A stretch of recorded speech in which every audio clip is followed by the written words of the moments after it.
सबसे पहले इन दो तस्वीरों के जरिए बिहार में इंडिया गठबंधन बनाम एनडीए की चुनावी लड़ाई को समझिए। 2 मार्च को बिहार में नरेंद्र मोदी की जनसभा हुई, लेकिन मंच पर ना तो जीतन राम मांझी थे, ना तो चिराग पासवान थे और ना ही उपेंद्र कुशवाहा थे। ये सभी क्षेत्रीय दल इस वक्त एनडीए का हिस्सा है। वहीं 3 मार्च को इंडिया गठबंधन की पटना के गांधी मैदान में रैली हुई। इस मंच पर इंडिया गठबंधन एकजुट दिखा।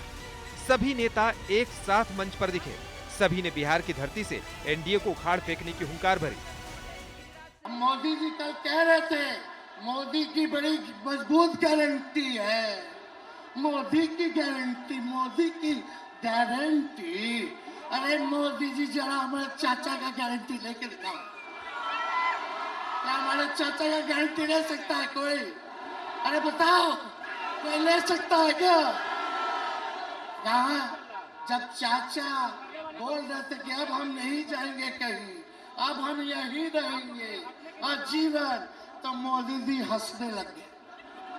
एक वो गाना सुना है आप लोग, ऋतिक रोशन का फिल्म का गाना है, इधर चला मैं उधर चला, इधर चला मैं उधर चला, जाने कहा मैं किधर चला, अरे अरे फिसल गया। जदयू 2024 में खत्म हो जाएगी, ये मेरा कहना है। आप इधर चलिए उधर चलिए, अब आपका कुछ बचबे नहीं करेगा तो आप फिसल जाओगे, कहीं के नहीं रहोगे। देश में जब भी बदलाव आता है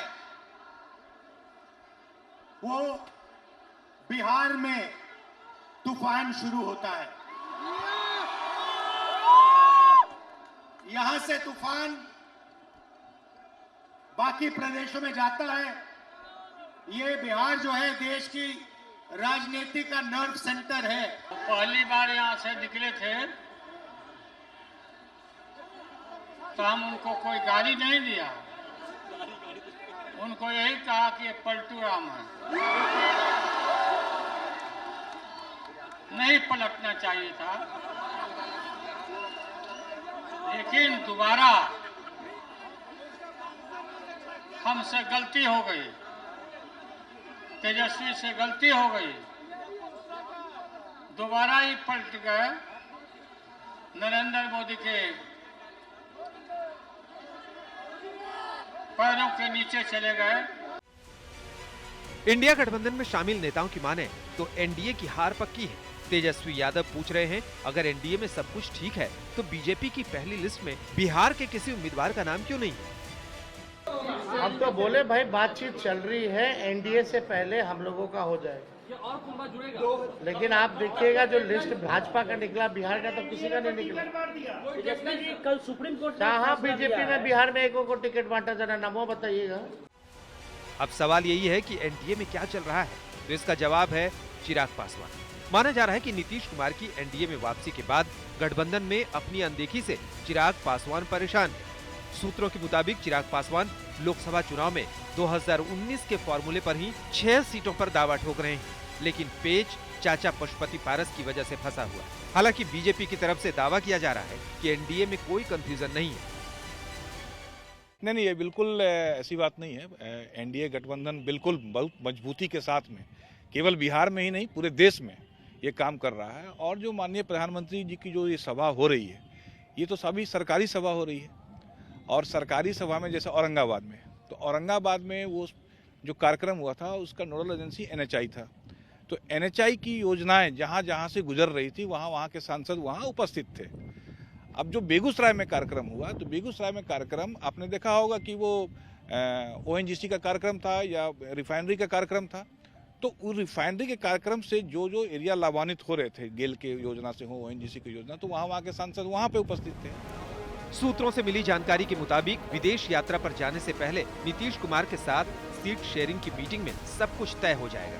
वहीं एनडीए के साथी जीतन राम मांझी की माने तो सभी की अपनी अपनी मांग है, लेकिन जब एनडीए की बैठक होगी तब किसके खाते में कितनी सीट आएगी एकदम साफ हो जाएगा। की बैठक होगी उसमें तय होगा कौन उसके अलायंस जो है कहाँ कहाँ लड़ेंगे, कितने सीट पर लड़ेंगे। वो बैठक अभी नहीं हुई है। बैठक अंदाज है कि 2-3 दिन के अंदर होगी, तब पता चलेगा कि कौन कहाँ से लड़ेगा। नहीं, ये कहा जा रहा है, तेजस्वी यादव कल कह रहे थे कि आप लोग के पहले हम लोग अपना उम्मीदवार उतार लेंगे। मंथन चल रहा है, कौन बड़ी लीक बात हो रहा है। कौन बड़ी बात है भाई? वो आगे निकालेंगे कि हम आगे निकालेंगे, इससे कौन बात जाती है? उनका अकेला के पार्टी है, लोकल पार्टी है, ये है भारत सरकार में है और क्या कहते हैं कि अखिल भारतीय पार्टी है और वहाँ 5 प्रकार के लोग हैं, अनेक तरह से मंथन होता है और श्योर सीट जीतने की बात है। 400 में 400 सीट जीतना चाहते हैं हम लोग, तो ठोक ठेठा के बात करेंगे, उसमें हो सकता है एक आध दो लेट भी हो सकता है। यहाँ आपको समझना है कि बीजेपी के लिए सीट शेयरिंग की राह आसान नहीं होती।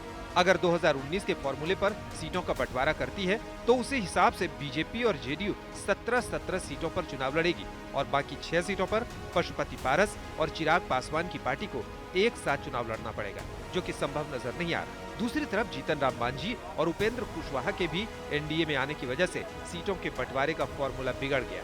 बताया जा रहा है कि लोकसभा चुनाव में बीजेपी मांझी को 1 और उपेंद्र कुशवाहा को भी 1 सीट दे सकती है। चिराग को 6 सीट इस हालत में मिल सकती है अगर बीजेपी पशुपति पारस को मना ले और साथ ही जेडीयू और खुद बीजेपी भी 17 से कम सीटों पर चुनाव लड़े।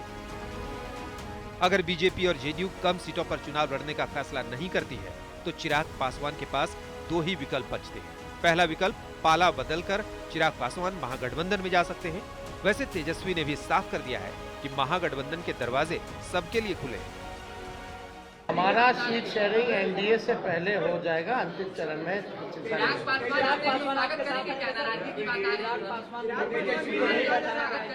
इसमें हमको क्या कहना है? हमको तो कहीं जाना है नहीं, हम तो जहाँ हैं वहीं हैं। जिनको आना होगा वो ना बताएंगे, वो तब की बात है। अगर चिराग पासवान महागठबंधन में जाने का फैसला नहीं करते हैं तो दूसरा विकल्प उनके पास है कि अकेले उनकी पार्टी लोकसभा चुनाव में लड़े। इस फॉर्मूले के तहत चिराग पासवान उन सीटों पर अपनी पार्टी के उम्मीदवार खड़े करेगी जहां पर जेडीयू चुनाव लड़ रही है, यानी विधानसभा वाले फॉर्मूले पर आगे बढ़ सकते हैं। मतलब यही है, बिहार एनडीए में जब तक सीटों का बंटवारा नहीं हो जाता तब तक कुछ भी संभव है। आज तक ब्यूरो।